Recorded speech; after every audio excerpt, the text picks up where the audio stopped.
nini kuhusu ndoa? Na hili neno limetoka wapi la ndoa?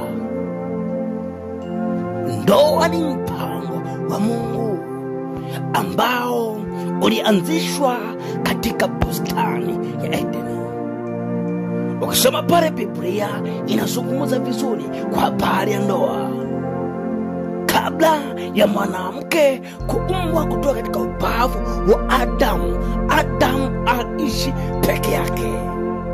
Mungu akagundua upweke wa Adamu na akatamani kumtengenezea msaidizi wake.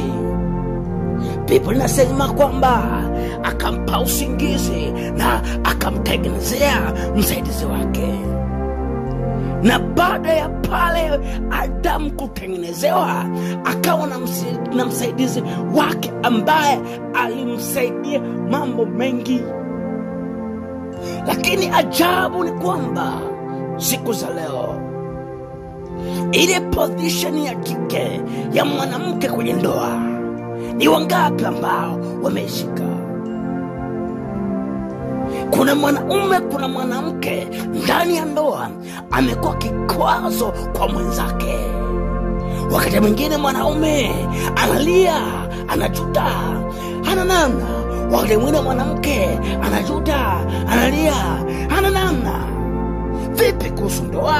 Na ni sehemu ya majuto, kwa sababu kama Mungu alimtengenezea Adamu msaidizi, akatambua upweke wake, manake ilikuwa ni sehemu ya faraja kwa Adamu baada ya kupata ndoa.